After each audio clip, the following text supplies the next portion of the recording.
Merci que chacun puisse recevoir en son âme et en son esprit le message d'enseignement qui va être donné ce matin. Que chacun se tourne vers toi. C'est là le désir de notre cœur. Que chacun puisse avoir un désir renouvelé en lui de plaire à son Dieu. Et nous allons nous lever pour la lecture de la parole de Dieu ce matin. Vous allez prendre le Malachie 2, les versets 11 à 16. Malachie 2, les versets 11 à 16.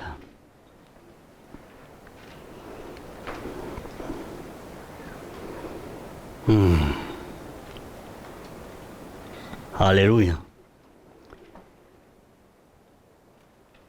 Judas s'est montré infidèle et une abomination a été commise en Israël et à Jérusalem. Car Judas a profané ce qui est consacré à l'Éternel, ce qu'aime l'Éternel. Il s'est uni à la fille d'un Dieu étranger.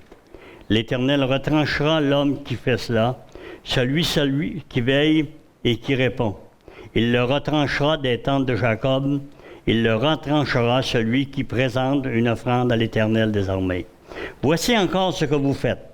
Vous couvrez de larmes l'autel de l'Éternel de pleurs et de gémissements, en sorte qu'il n'a plus égard aux offrandes et qu'il ne peut rien agréer de vos mains. Et vous dites pourquoi? Parce que l'Éternel a été témoin entre toi et la femme de ta jeunesse à laquelle tu es infidèle. Bien qu'elle soit ta compagne et la femme de ton alliance, nul n'a fait cela avec un reste de bon sens. Un seul l'a fait. Pourquoi? Parce qu'il cherchait la postérité promise. Prenez donc garde à votre esprit, et qu'aucun ne soit infidèle à la femme de sa jeunesse, car je haïs la répudiation, dit l'Éternel, le Dieu d'Israël. Et celui qui couvre de violence son vêtement, dit l'Éternel des armées. Prenez donc garde à votre esprit, et ne soyez pas infidèles. Soyons-nous. Et que Dieu puisse guider ma bouche pour ce message et qu'il puisse bénir les oreilles de chacun de recevoir la parole du Dieu vivant. Amen. Alors, le titre de mon message ce matin, c'est un titre, le mariage. C'est un enseignement qu'il nous faut donner. C'est un enseignement fondamental, vraiment important. Et il est tiré d'un texte de 7 pages que j'ai ici entre les mains sur divorce et remariage, que vous pourrez, tous et chacun d'entre vous, en recevoir un si vous voulez en avoir. J'en ai quelques-uns. Les corrections doivent être améliorées. S'il y en a sur le web qui veulent en avoir, il y a seulement qu'à laisser le message et on va vous en faire parvenir un. Alors, c'est pour chacun de ceux qui veulent suivre le Seigneur. Ce sujet important de la parole de Dieu est l'un des plus clairement enseignés dans la parole, frères et sœurs.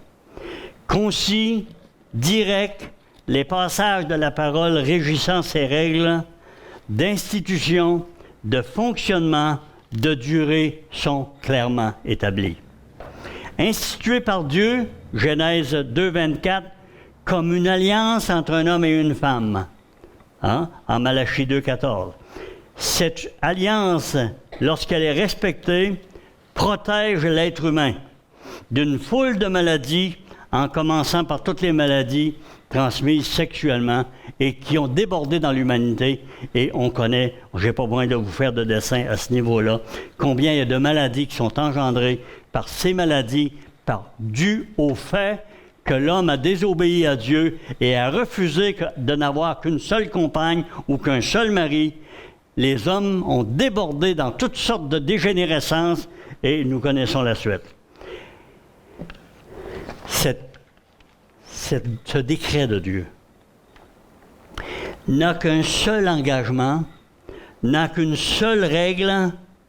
L'homme quittera son père et sa mère, s'attachera à sa femme et ils deviendront une seule chair. Amen?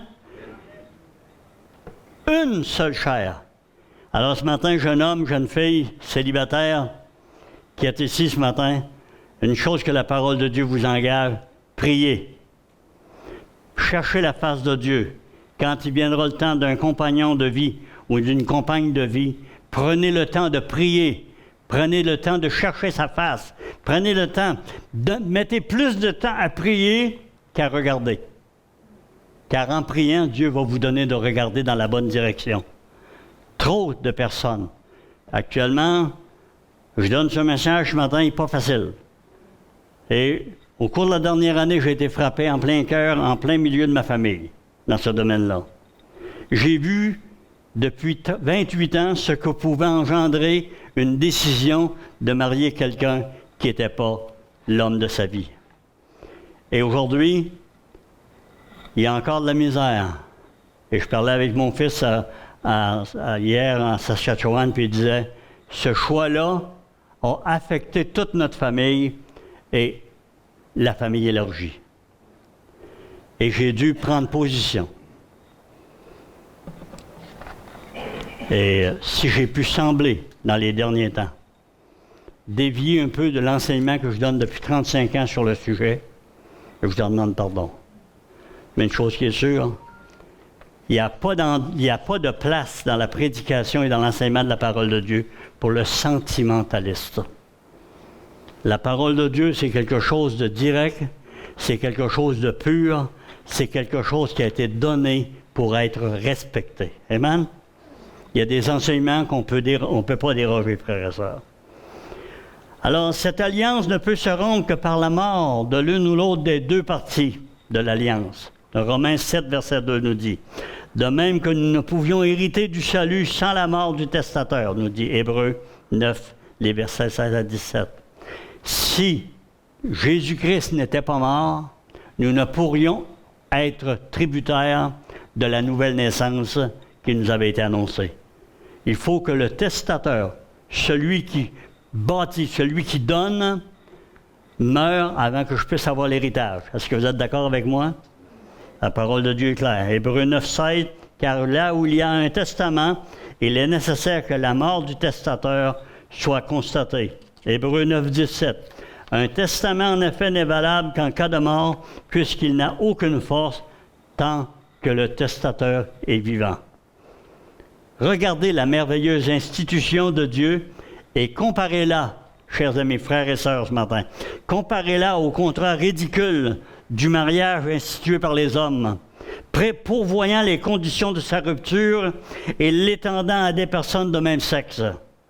Ils ont la liberté de faire ce qu'ils veulent, étant issus de l'humanité rebelle, apparue après la chute d'Adam et Ève.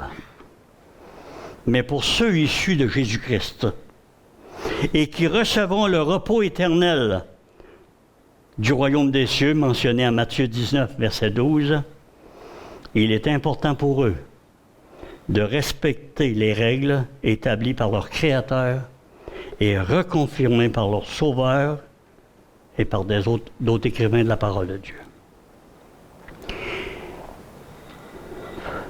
Le mariage est pour la vie de deux êtres devenus une seule chair.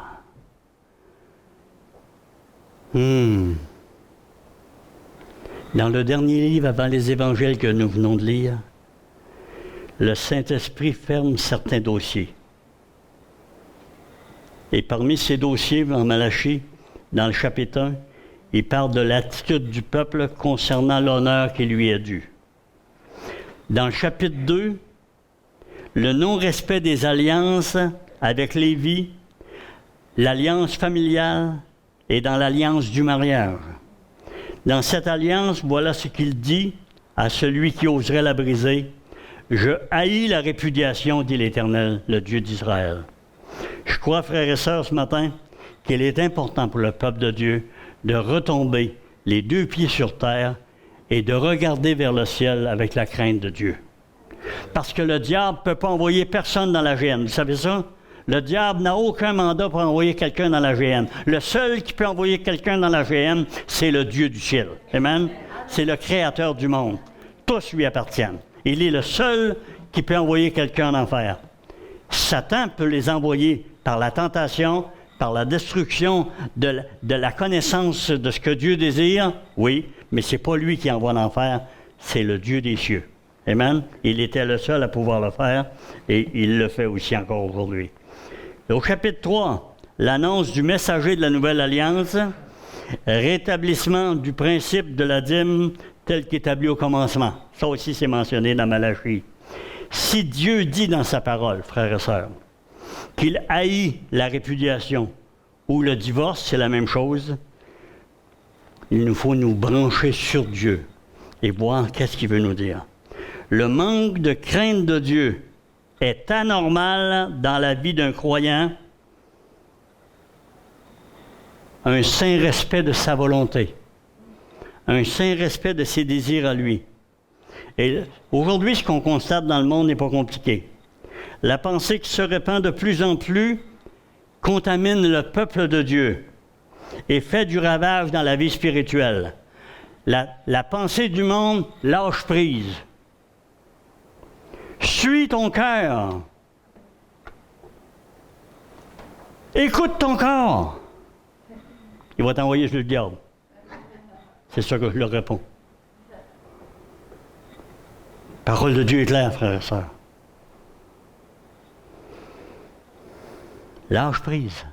Moi, en retour, je vous dis une chose. Au peuple de Dieu, accroche-toi à Jésus. Lâche pas prise. Accroche-toi à Jésus. Ton espérance en lui te fera résister dans les mauvais jours, dans l'épreuve comme dans la tentation.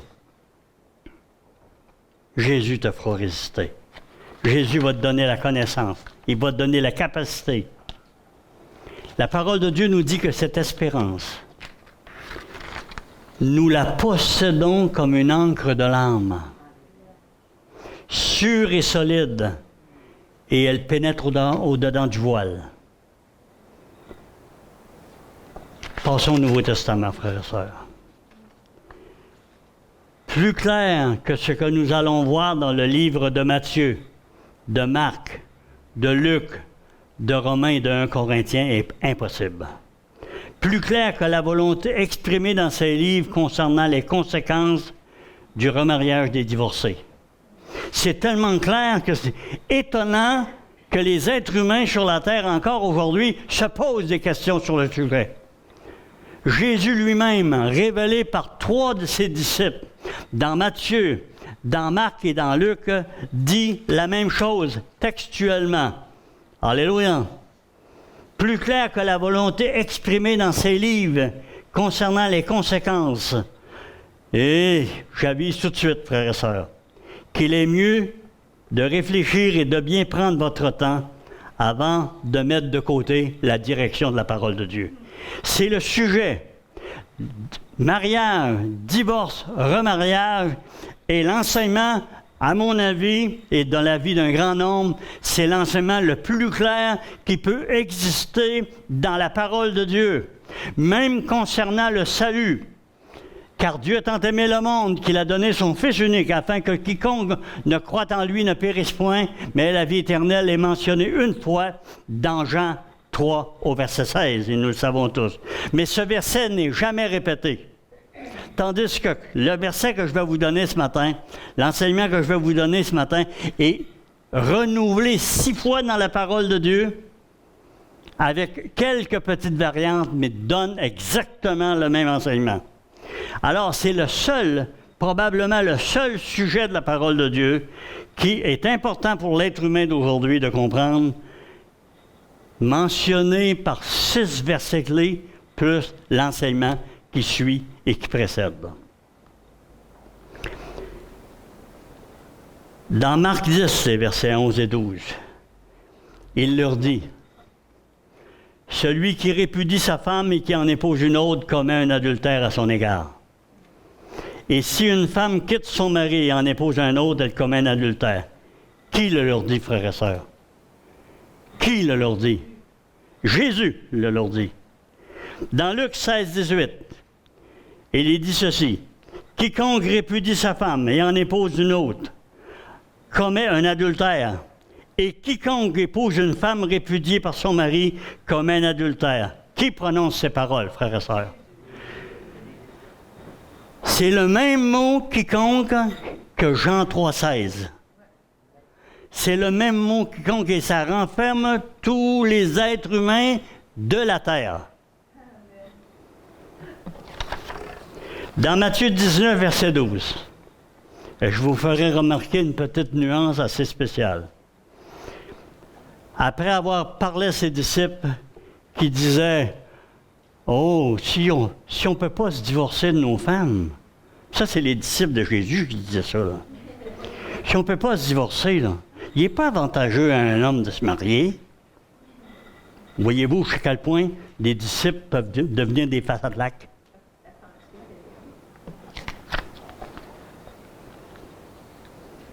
Il y en a des eunuques qui le sont dès le ventre de leur mère. Il y en a qui le sont devenus par les hommes.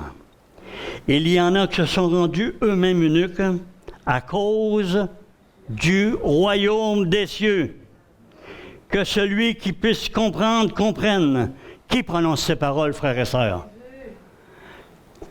La parole de Dieu nous dit ici, frères et sœurs, qu'un homme et une femme est mieux de se rendre eunuque, donc de se priver de relations sexuelles pour la balance de ses jours, s'il veut hériter du royaume des cieux, après avoir passé par le mariage, après avoir passé par l'union comme Dieu le désire. Ils le font à cause du royaume des cieux. Parole lourde de conséquences. Ici, les gens ont brodé de toutes sortes de façons pour essayer d'arriver à se donner du lousse tous les bords, tous les côtés. Mais la parole de Dieu est claire.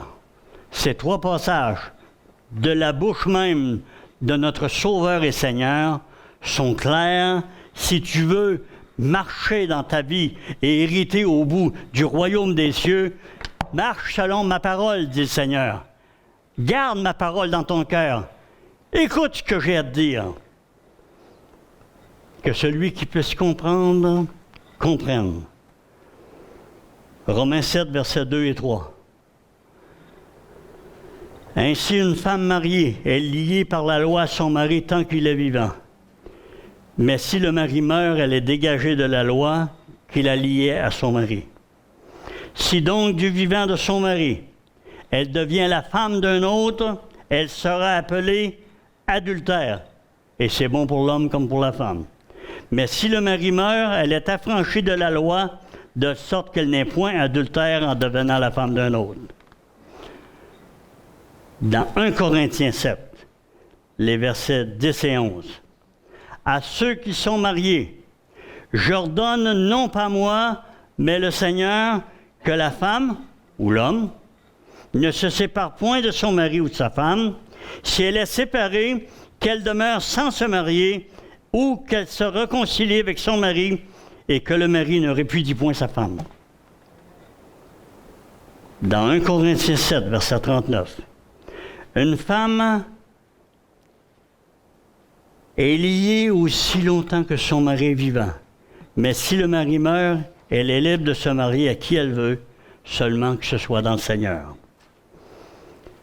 6 versets, 3 évangiles, 2 épîtres, 4 écrivains différents prononcent la même sentence, le même enseignement, la même décision. Dans l'étude sur le mariage, je le dis, pour pas qu'il y ait d'ambiguïté ici.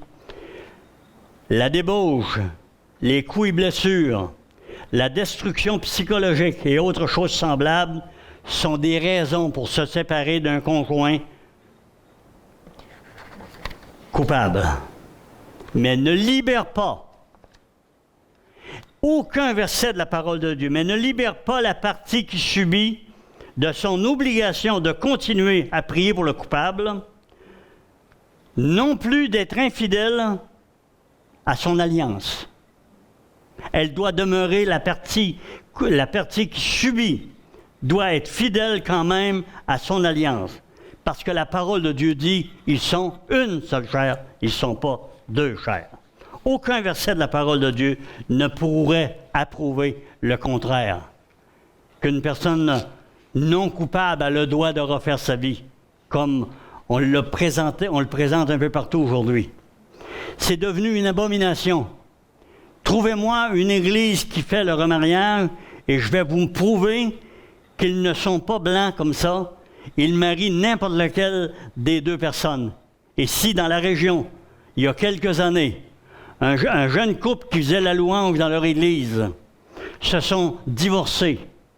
La jeune fille est demeurée où elle était, le garçon est parti ailleurs. Qu'est-ce qu'ils ont fait rendu ailleurs? Ils ont continué à diriger la louange et ils ont rencontré d'autres personnes et aujourd'hui, ils sont remariés les deux.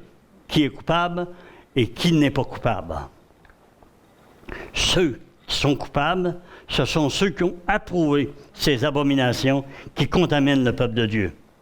Si le peuple de Dieu est un peuple dont le royaume des cieux est important pour lui, quelques années de veuvage forcé par notre désir de plaire à Dieu et d'être un témoignage pour l'humanité ne sont pas des choses si horribles, frères et sœurs, quand on considère la croix du Calvaire. Quand on regarde ce que Jésus a enduré pour nous, il n'y a pas grand-chose là-dedans qui sont des atrocités. La parole de Dieu nous dit dans Romains 8, verset 17, « Or, si nous sommes enfants, nous sommes héritiers, héritiers de Dieu et co-héritiers de Christ, si toutefois nous souffrons avec lui afin d'être glorifiés avec lui. » Et le verset 18 dit, « J'estime que les souffrances du temps présent ne sauraient être comparées à la gloire à venir qui sera révélée pour nous, pour ceux qui suivent et qui sont à l'écoute de la parole de Dieu. » Et ça, frères et sœurs, ça s'appelle vivre pieusement en Jésus-Christ. Respecter la parole de Dieu, ça s'appelle vivre pieusement en Jésus-Christ. Et la parole de Dieu nous dit que la véritable, dans Jacques, que la véritable religion d'un homme, c'est de prendre soin des veuves et des orphelins et de marcher dans la piété. Amen? Ça s'appelle marcher dans la piété. Et si vous le faites, si vous marchez dans la piété, je vous assure d'un résultat absolument garanti par la parole de Dieu. Dans 2 Timothée 3, verset 12, tous ceux qui veulent vivre pieusement en Jésus-Christ seront persécutés. Je ne vous fais pas de fleurs ce matin. Toute personne qui veut vivre pieusement en Jésus-Christ, qui veut respecter la parole de Dieu, qui veut la mettre dans son cœur pour ne pas pécher contre lui, toute personne qui le fait sera persécutée. On ne vous promet pas le paradis là, sur terre. On vous promet le paradis avec Dieu, mais sur terre, la parole de Dieu nous dit que toute personne qui veut vivre pieusement en Jésus-Christ, ce qui veut dire qu'elle veut respecter la parole de Dieu, de la Genèse jusqu'à l'Apocalypse, sera persécutée. Amen?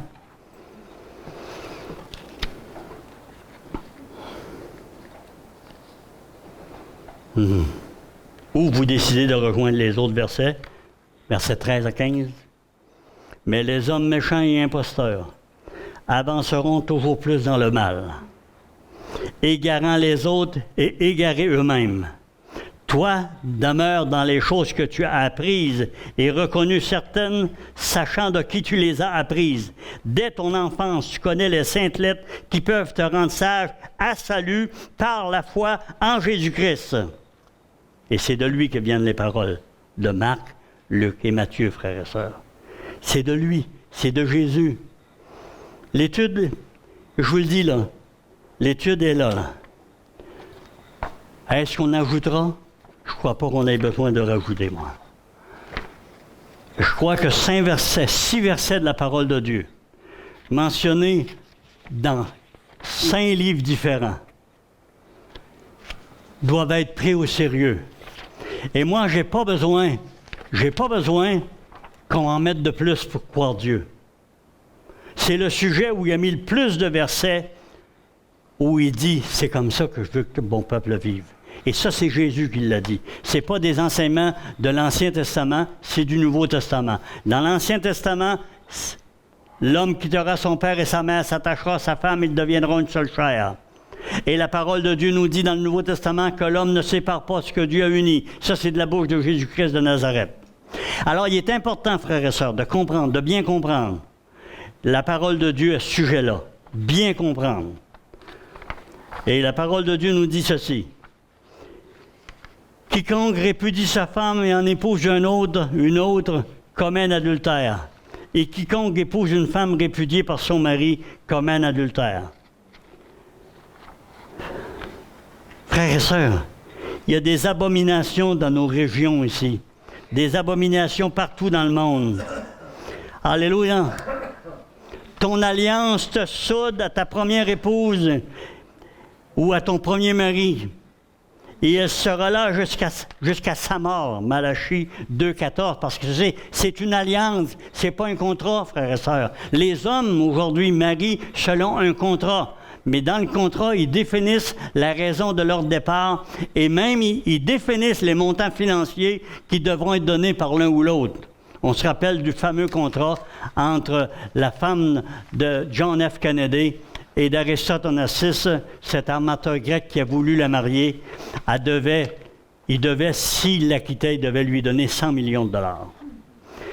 Alors, comme si le mariage, c'était quelque chose qu'on peut monnayer. La parole de Dieu nous montre de manière très claire que quiconque répudie sa femme et en épouse une autre commet un adultère, et quiconque épouse une femme répudiée par son mari commet un adultère. Frères et sœurs, le début de l'enseignement sur divorce et remariage est écrit comme ceci. Dans l'étude sur le divorce et le remariage, nous devons faire attention de ne pas nous conformer au siècle présent, ni créer des fardeaux trop pesants sur le dos de ceux qui sont croyants ou qui regardent à la parole en vue de la foi.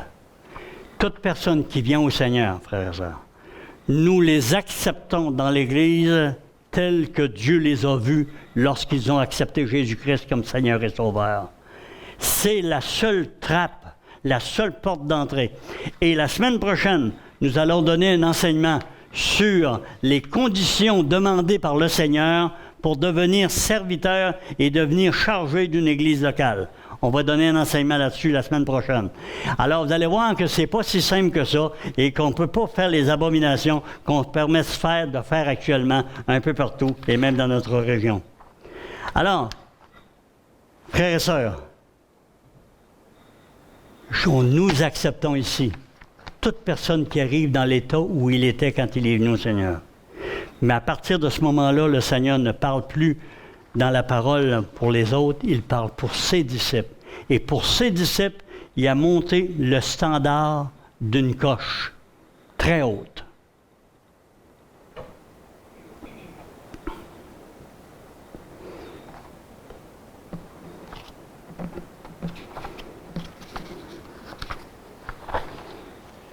Un contrat peut être annulé avec compensation quelquefois.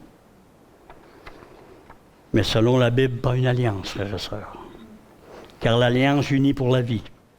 Le sang étant presque toujours utilisé pour purifier les alliances. Hébreux 9, 22. La volonté de Dieu, frères et sœurs, et ici je m'avance assez loin, la volonté de Dieu à la Genèse, quand il a créé l'homme et la femme, c'est que la jeune fille avait dans son hymen, au milieu d'elle, le sang pour signer l'alliance avec son conjoint, avec son mari.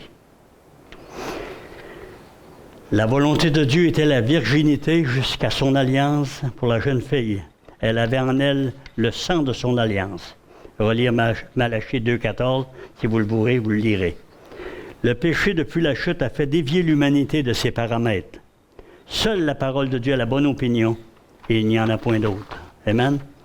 Ceux qui se convertissent, qui deviennent disciples, doivent lire ceci, frères et sœurs. Ne croyez pas que je suis venu apporter la paix sur la terre. Je ne suis pas venu apporter la paix, mais l'épée. Car je suis venu mettre la division entre l'homme et son père, entre la fille et sa mère, entre la belle-fille et sa belle-mère, et l'homme aura pour ennemi les gens de sa maison. Celui qui aime son père ou sa mère plus que moi n'est pas digne de moi. Et celui qui aime son fils ou sa fille plus que moi n'est pas digne de moi. Celui qui ne prend pas sa croix et ne me suit pas n'est pas digne de moi. Celui qui conservera sa vie la perdra, et celui qui perdra sa vie à cause de moi la retrouvera. De plus, il est dit que le disciple pour le suivre aura apporté sa croix. Luc 9, 23. Si quelqu'un veut venir après moi, qu'il renonce à lui-même, qu'il se charge chaque jour de sa croix et qu'il me suive. Car celui qui voudra sauver sa vie la perdra, mais celui qui la perdra à cause de moi la sauvera. Je crois que les paroles de Dieu est suffisamment claires, frères et sœurs, pour se mettre dans la tête que c'est un sujet sérieux qui est après contaminer l'Église un peu partout dans le monde. Et rappelons-nous, ceux qui connaissent bien les Écritures ou qui connaissent l'histoire de l'Église, qu'il y a environ 150 ans, il y avait 8 dénominations principales, évangéliques principales dans le monde. Ces 8 dénominations-là, pour la plupart des églises à l'intérieur, quelques-unes sont restées pures et droites. Mais la majorité de ces églises du milieu de ces 8 dénominations se sont unies ensemble comme on tente d'unir les églises évangéliques aujourd'hui. Et ils ont formé la United Church. La United Church, c'est l'endroit où, la première fois, on a ordonné des hommes de même sexe et qu'on a marié, on a fait des mariages homosexuels. C'est le premier endroit. Et aujourd'hui, c'est la pire des abominations. Et je lisais il y a 2 semaines, je lisais que le pape, présentement, il va en Suède pour les 500e anniversaire de la déclaration de Luther, que le salut, c'était par pure grâce. Et seule celle qui va le recevoir là-bas, c'est une femme évêque. Elle marie des personnes de même sexe et elle les ordonne aussi au ministère. Voyez-vous à quel point on en est rendu?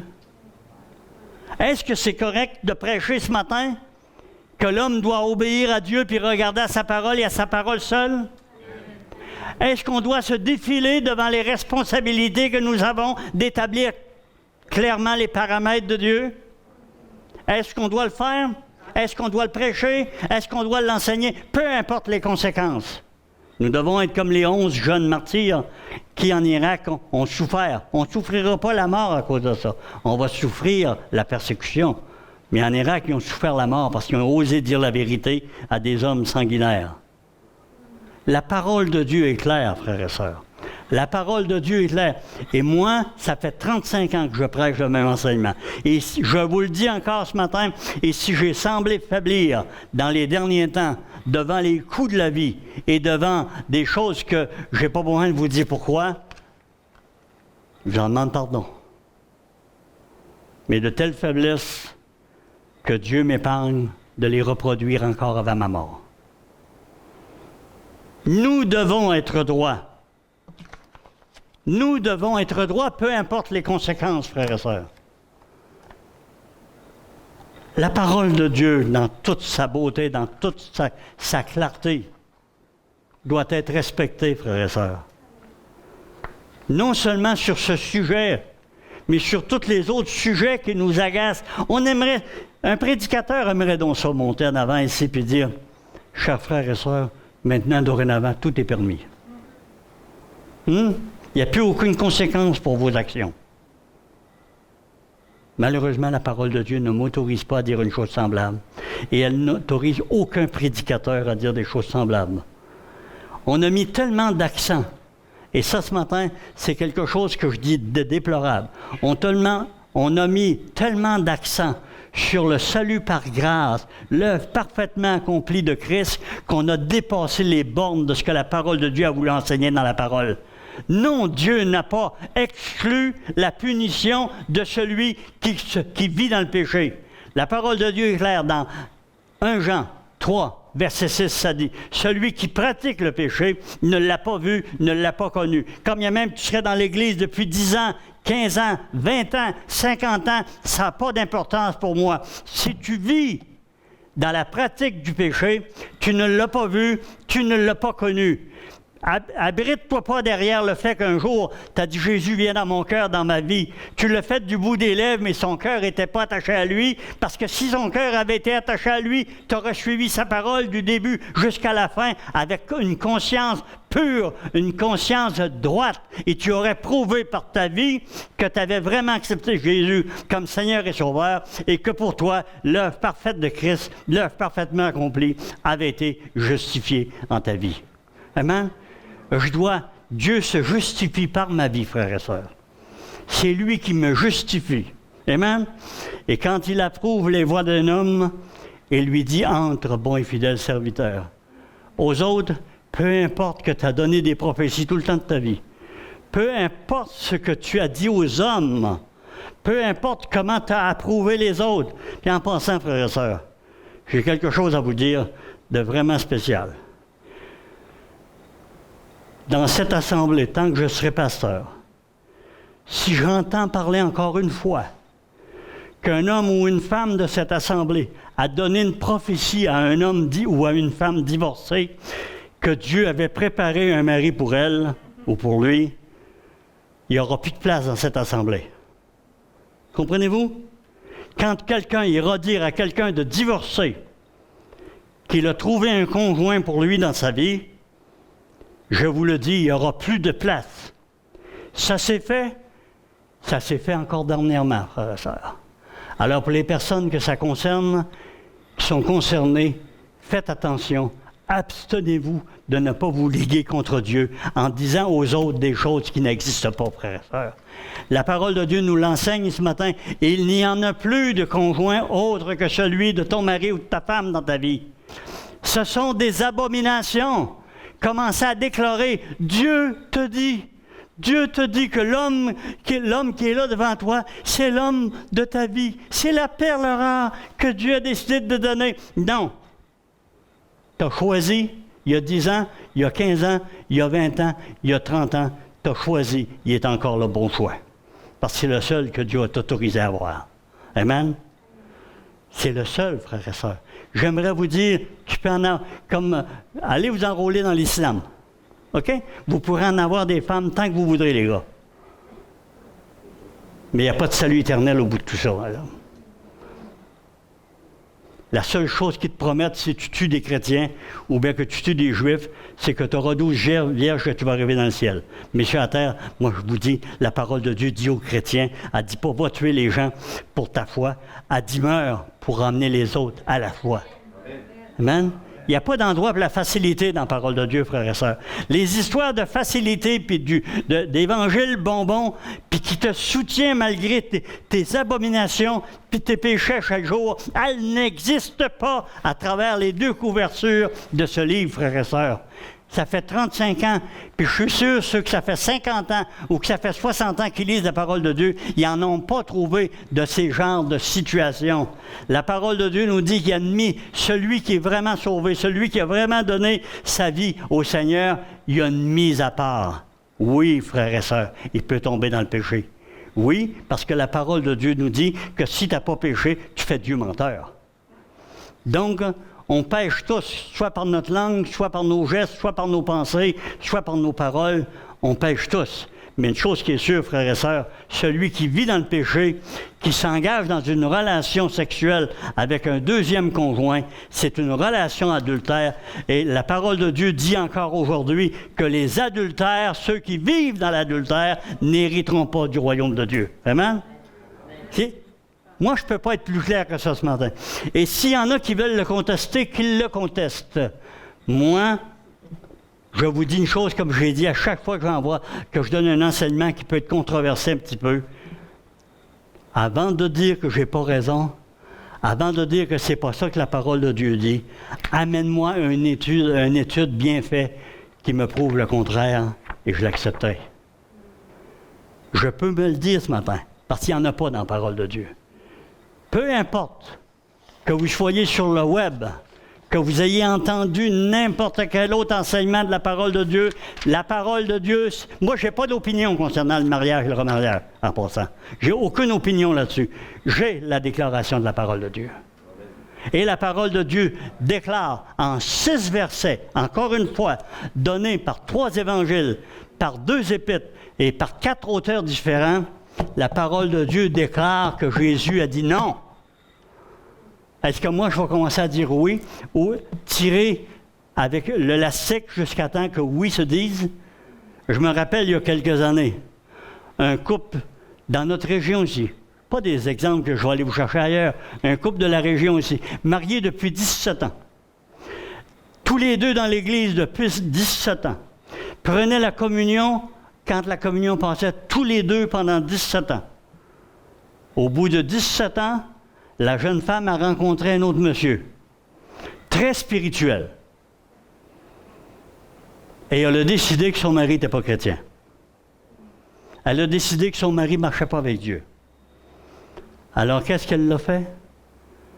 Elle a divorcé son mari et elle s'est remariée avec l'homme qui était un ancien dans son Église, dans notre région ici. J'en mets d'autres exemples, mais il y en a des centaines que j'aurais pu inscrire dans ce livre. Puis je peux vous dire une chose, frères et sœurs, que vous trouverez des hommes pour vous approuver dans n'importe quel péché que vous allez vouloir avoir dans votre vie. Moi, 4 pasteurs, il y a plus de 20 ans passés, aller jusqu'à 35 ans passés, 4 pasteurs ont pris la peine de se déplacer ou m'ont rencontré pour me dire, puis m'enseigner comment je pouvais remarier des couples chrétiens divorcés. Ils sont tous, les 4, divorcés. 3 sont remariés et l'autre, lui, vit dans une vie à côté avec quelqu'un d'autre, à tous les ans ou à tous les 2 ans. Frères et sœurs, la parole de Dieu, c'est plus sérieux que ça.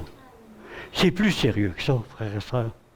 C'est plus sérieux que ça, la parole de Dieu. C'est plus sérieux que mes propres pensées.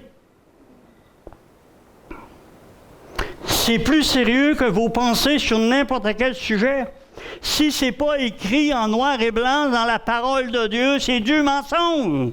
Si quelqu'un vous dit « Non, tu n'as pas compris », entre les lignes dans ma Bible, il n'y a rien d'écrit. Et s'il y a de quoi d'écrit entre les lignes dans vos Bibles, prenez ça puis jetez ça à la poubelle, ce n'est pas la parole de Dieu.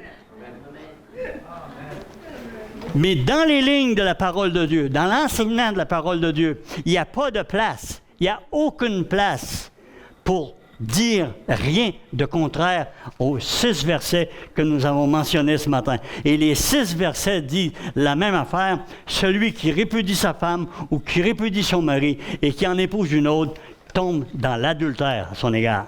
Est-ce que c'est clair? Si c'est pas clair, on n'a pas la même Bible, frère et sœurs. On n'a pas du tout la même Bible.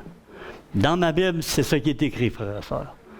Et je donne cet enseignement encore une fois aujourd'hui parce que je crois que c'est le temps de rétablir les choses dans la pensée de tout le monde, que cette assemblée, cette Église, c'est comme ça qu'elle va enseigner à l'avenir, comme elle enseignait depuis 35 ans. Il y en a ici qui ça fait 30 ans qui m'entendent prêcher. Il y en a ici qui ça fait 33 ans, 32 ans. Et je prêche aujourd'hui la même chose que je prêchais à ce moment-là. Pourquoi? Il n'y a qu'une seule parole de Dieu. Il n'y a qu'une seule vérité dans la parole de Dieu. Il n'y a aucune place au compromis dans la parole de Dieu. C'est clair, net et précis sur tous les sujets que la parole de Dieu veut élaborer. Amen? Que Dieu nous bénisse ce matin, frères et sœurs. Et qu'il nous donne de prendre la Sainte Seine avec un cœur pur, avec un esprit bien disposé, et qu'on puisse ce matin vraiment être dans la joie devant le Seigneur. Amen.